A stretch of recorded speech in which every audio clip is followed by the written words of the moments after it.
Hello, beautiful souls. Earth Soul School once again. This is Renee, and this lesson is entitled Mindfulness and Everyday Presence, the what and the how.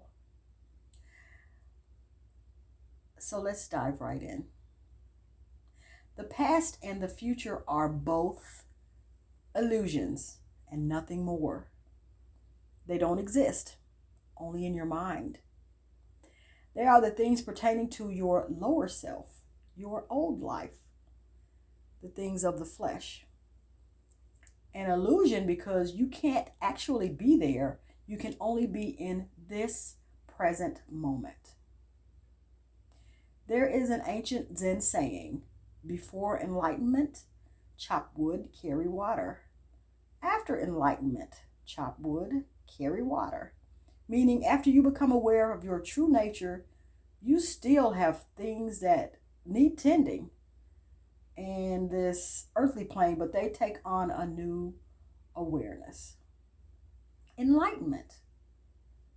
The definition is the state of having attained or removed confusion, especially as it's related to spiritual things, having spiritual insight. If you have a true revelation about God and about the divinity of God in this world, you are at the start of finding enlightenment. This is a state of being that the true you, the soul, is searching for.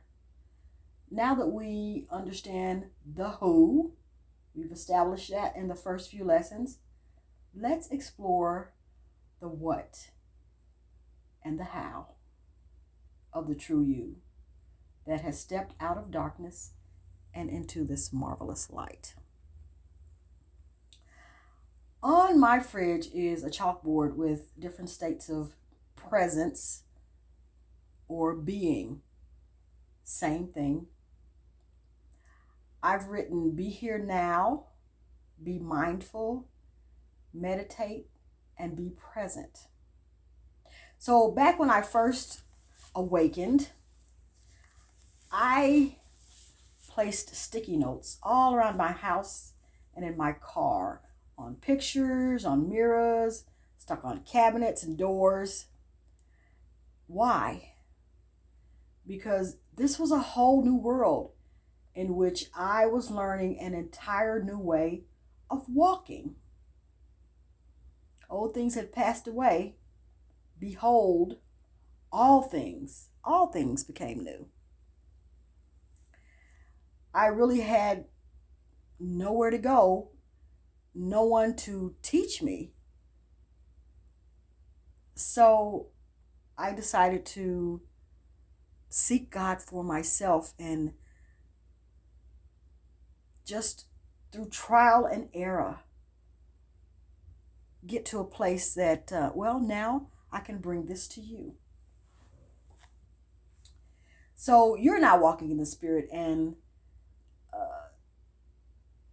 this can only be done in the present moment.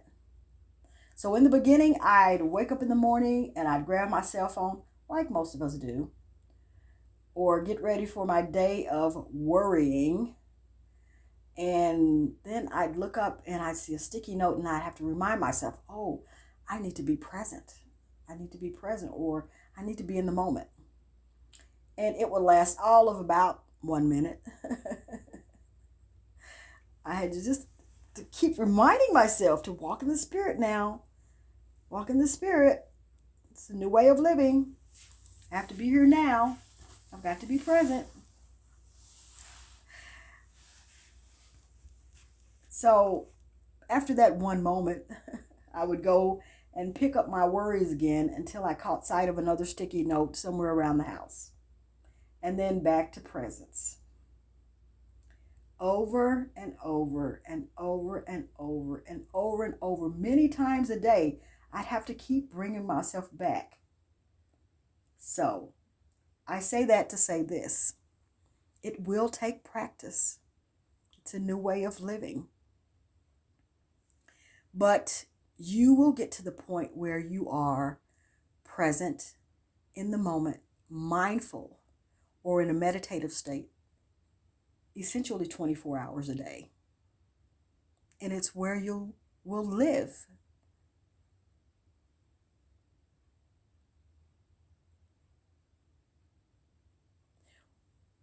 Take no thought for your life. Seek first the kingdom of God. And that's what you're doing when you're living in the present moment, where the Spirit only lives, not in the past and not in the future. So we're going to talk about some everyday presence and mindfulness practices. This might wind up being a two-part, lesson 5, part A or part 1 and part 2, but we'll see. When you take a shower or fold laundry or go grocery shopping, are you doing 10 things at once? Or also, presence is the practice of living in the moment as you pay attention, focusing on the task at hand. There's a quote I may have mentioned earlier. It says, do things deliberately, intentionally, one at a time, as if your life depends on it, because it does. I may have accredited that to Joe Dispenza, but I think it was Michael Singer. And by the way, multitasking is not a good thing. Not. It is the greatest enemy of presence. So, once again, before enlightenment, chop wood, carry water. After enlightenment, chop wood, clean the litter box, do the dishes, fold the laundry, fill up the gas tank, wash your hair, carry water. It's about balance. It's about balance. After all, we need this body, this vessel, to house this soul while we're walking here on the planet.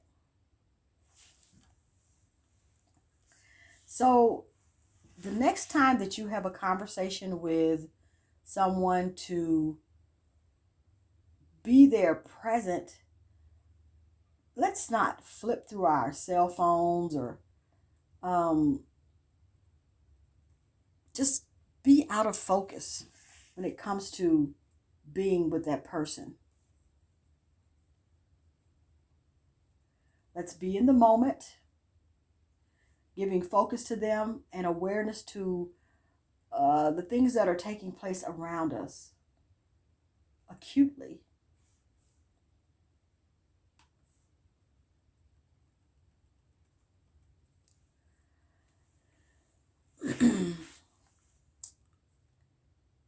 When you're speaking with them, give them your undivided attention.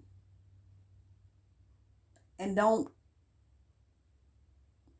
be in the frame of mind of waiting for them to finish talking just so you can get a word in edgewise or make your point.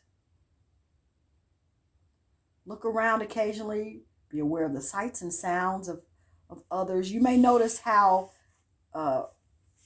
people are seemingly not present, but that's perfectly okay, because where their soul is, it's fine.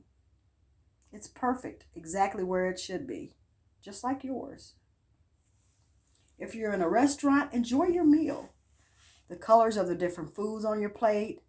When the waitress takes your order, pay attention to the specials. Thank them for great suggestions.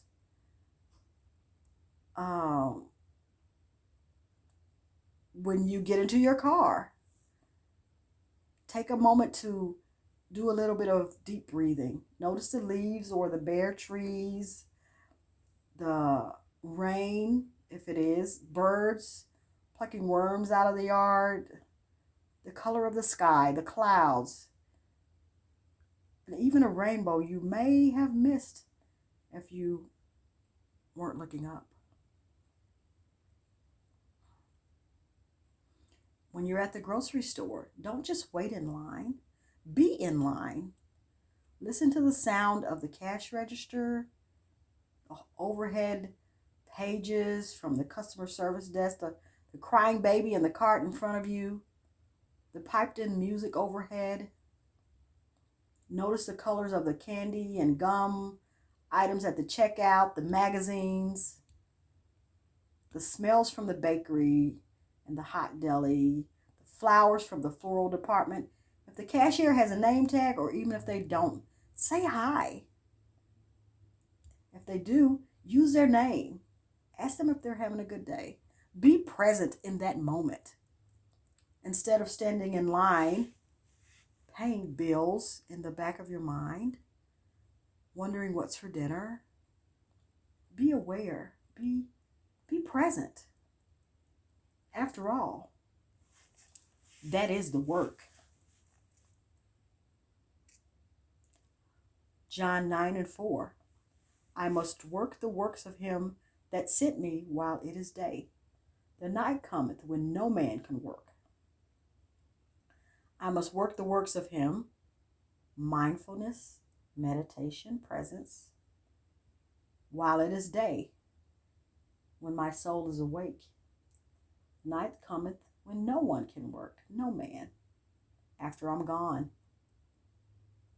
It's too late to do the work then, right? I want to talk briefly here about mindfulness. It is the practice of acknowledging, what you are feeling without judging the emotions or sensations while you feel them. In case you didn't know it, your feelings and emotions are always valid, always. Embrace all of your feelings. Don't bottle them up. Don't ever bottle up the feelings you have. There are no wrong feelings. It's never your feelings that are wrong, but your reactions to your feelings, which may be wrong. And this is what may cause a person to suppress them. Your soul does not judge, never has, and never ever will.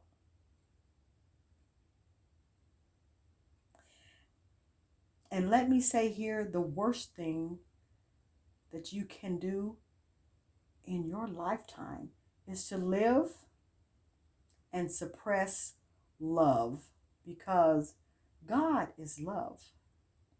And essentially, you are saying that you do not want God when you say you do not want love, or you suppress that feeling.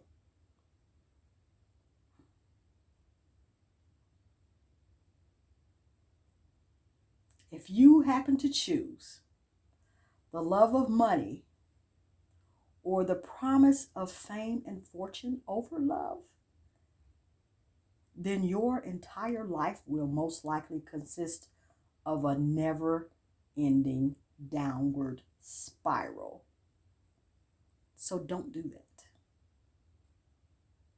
Don't choose the love of money, which is the root of all evil, or a promise of success, fame, and fortune over God. It's the wrong choice. And your life will consist of nothing but tower moments until you get it right.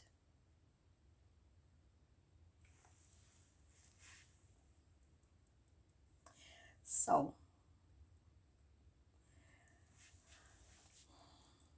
Samadhi, that movie that I asked you to watch several lessons ago, the subtitle, Maya, the Illusion of Self, is a perfect description of where the mind or ego lives, in illusion.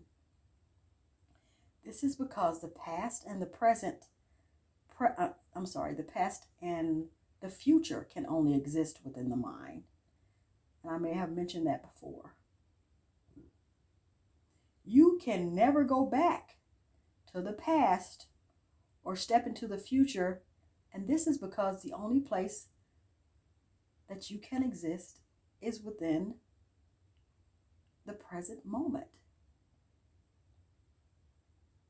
Our mind and our lower self must align with the higher self or the soul, the inner man, through conscious, deliberate, everyday presence of using all of our senses with intention. We've spoken about mindfulness and everyday presence. And I'm going to do a few little demonstrations, exactly what I mean by living in the present moment, in the second part of this lesson. And then we will move on to something very important, and that is meditation, folding into yourself and into the kingdom, which is within you. So, here's my little bell, and I will see you in the next part of the lesson.